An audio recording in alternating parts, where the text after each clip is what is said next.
റമദാൻ മാസത്തിലെ 29 നോമ്പ് പൂർത്തിയാക്കി ഇന്ന് ചെറിയ പെരുന്നാളാണ്. വീടുകളിലും പള്ളികളിലും തക്ബീർ ധ്വനികളും ആഘോഷങ്ങളുമായി ആണ് വിശ്വാസികൾ രാവിലെ നടക്കുന്ന ഈദ്ഗാഹിൽ പങ്കെടുക്കാനുള്ള ഒരുക്കത്തിലാണ്. എല്ലാവരും ചെറിയ പെരുന്നാൾ ആഘോഷത്തിന്റെ ആ ഒരു നിറവിലേക്ക് കടക്കുന്ന ഒരു സമയമാണ്.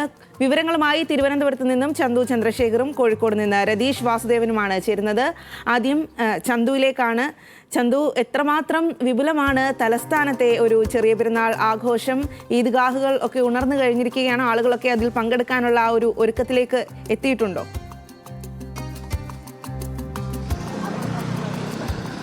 തീർച്ചയായിട്ടും സ്വാതി, വലിയ വിപുലമായ ആഘോഷം തന്നെയാണ്. ലോകമെമ്പാടും ഇത്തരത്തിൽ ഈ ചെറിയ പെരുന്നാൾ ആഘോഷം വളരെ സന്തോഷപൂർവ്വം അതിനോടൊപ്പം നിൽക്കുന്ന ഒരു സാഹചര്യമാണ്. ഈ ഒരു സാഹചര്യത്തിൽ ഞാൻ ഇപ്പോൾ നിൽക്കുന്നത് പാളയം പള്ളിക്ക് മുന്നിലാണ്. ഇവിടെ പ്രധാനമായും 7 മണിയോടുകൂടിയായിരിക്കും ഈ നിസ്കാര ചടങ്ങുകൾ ആരംഭിക്കുക.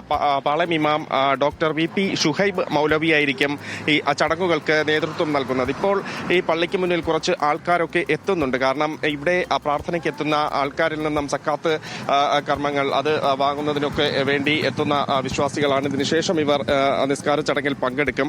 എന്തായാലും ചന്ദ്രശേഖർ നായർ സ്റ്റേഡിയത്തിലാണ് ഈ ചടങ്ങ് ഒരുക്കിയിട്ടുള്ളത്. 7 മണിയോടുകൂടി VP ഷുഹൈബ് മൗലവി തന്നെ ഇതിന് നേതൃത്വം നൽകും. പ്രധാനമായും ലോകം പാലസ്തീനും ഗാസയും അടക്കമുള്ള യുദ്ധങ്ങളുടെ ഒരു സാഹചര്യമുണ്ട്. അത്തരത്തിൽ യുദ്ധങ്ങളിൽ ഏർപ്പെട്ട മനുഷ്യർക്ക് അവർക്ക് ഐക്യദാർഢ്യം പ്രഖ്യാപിക്കുന്ന ഒരു പ്രാർത്ഥന ഈ ഒരു ഘട്ടത്തിൽ ഉണ്ടാകുമെന്നാണ് മനസ്സിലാക്കാൻ കഴിയുന്നത്. മാത്രമല്ല, ലഹരി വലിയ രീതിയിൽ നമ്മളെ സമൂഹത്തെ ബാധിച്ചു നിൽക്കുന്ന ഒരു സാഹചര്യമുണ്ട്. അപ്പോൾ അതിനെതിരായ ഒരു സന്ദേശം പ്രധാനമായും ഇന്നത്തെ ഈ പെരുന്നാൾ ദിനത്തിൽ ഉണ്ടാകാനുള്ള ഒരു സാഹചര്യമുണ്ട്. അത്തരത്തിൽ തന്നെയാണ് കഴിഞ്ഞ ദിവസം ഇമാം നമ്മളോട് പ്രതികരിച്ചത്. എന്തായാലും ലോകം ശാന്തിയുടെയും സമാധാനത്തിന്റെയും ഒക്കെ ഒരു നാൾ കൂടി കടന്നു പോകുന്നതിന് വേണ്ടിയുള്ള പ്രത്യേക പ്രാർത്ഥനകൾ, അതുമായി ബന്ധപ്പെട്ട സന്ദേശങ്ങളൊക്കെ ഈ ഒരു സന്തോഷ മുഹൂർത്തത്തിൽ ഉണ്ടാകും. 7 മണിയോടുകൂടി തന്നെ ഈ തലസ്ഥാനത്ത് പ്രധാനമായും ഈ പ്രാർത്ഥന ആരംഭിക്കും.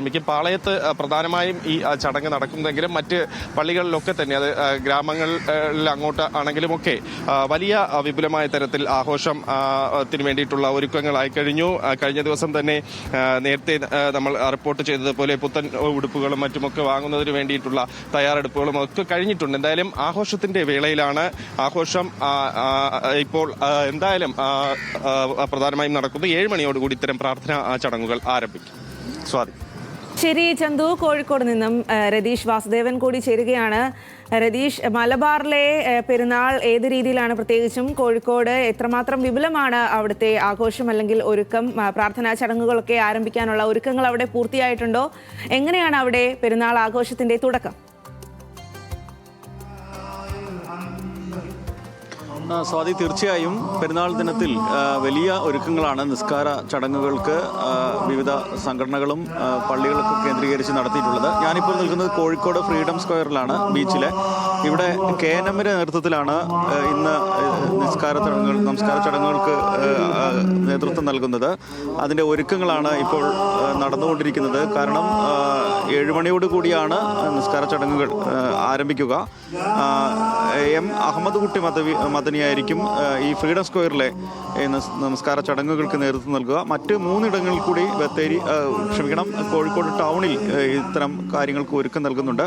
മാങ്കാവ് മൈതാനത്ത് രാവിലെ 7:30 KV അബ്ദുൽ ലത്തീഫ് മൗലവി നമസ്കാര ചടങ്ങുകൾക്ക് നേതൃത്വം നൽകും. അതുപോലെ തന്നെ മെഡിക്കൽ കോളേജ് റഹ്മാനിയ സ്കൂൾ ഗ്രൗണ്ടിലും 7:10 മുസ്തഫ ഒദായി നേതൃത്വം നൽകുന്ന നമസ്കാര ചടങ്ങുകളുണ്ട്. അതേപോലെ തന്നെ കിണാശ്ശേരി ഹൈസ്കൂൾ ഗ്രൗണ്ടിൽ അനസ് ഫലാഹിയും നേതൃത്വം നൽകുന്ന നിസ്കാര ചടങ്ങുകളുണ്ട്. എന്തായാലും കോഴിക്കോടിനെ സംബന്ധിച്ച് ഇത്തരത്തിൽ വലിയ തരത്തിലുള്ള ആഘോഷങ്ങൾ ഉണ്ടാവാറുണ്ട് പെരുന്നാൾ ദിനങ്ങളിൽ. മലബാറിലെ തന്നെ വളരെ സജീവമായി പെരുന്നാൾ ആഘോഷങ്ങൾ സജീവമാക്കുന്ന ഒരിടം എന്ന നിലയിൽ തന്നെ കോഴിക്കോടിന് പ്രസക്തിയുണ്ട്. ഇപ്പോൾ സാധാരണഗതിയിൽ ബീച്ചിൽ ആണ് ഇത്തരത്തിൽ വലിയ തരത്തിൽ നിസ്കാര ചടങ്ങുകൾ, ഈദ്ഗാഹുകൾ നടക്കുക.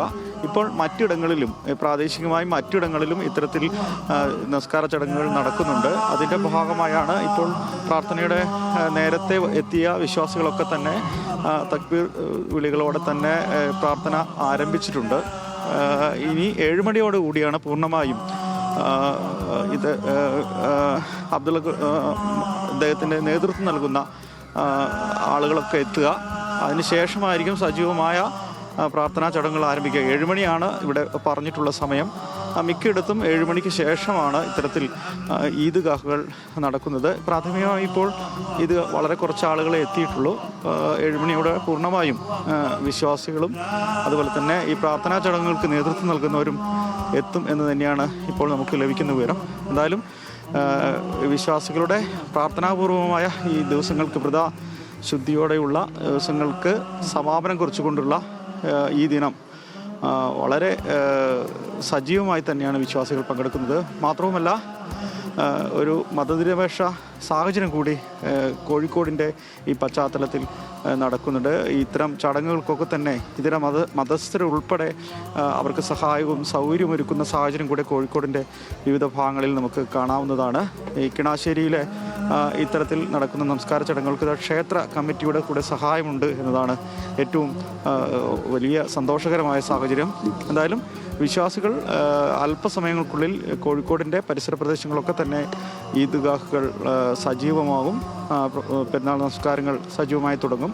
ഇപ്പോൾ ബീച്ചിലെ ഫ്രീഡം സ്ക്വയറിൽ KNMന്റെ നേതൃത്വത്തിൽ നടക്കുന്ന ചടങ്ങുകളുടെ അല്ലെങ്കിൽ വിശ്വാസികൾ എത്തുന്ന ഈദ്ഗാഹിൻ്റെ ദൃശ്യങ്ങളാണ് നമുക്കിപ്പോൾ നൽകാൻ കഴിയുന്നത്.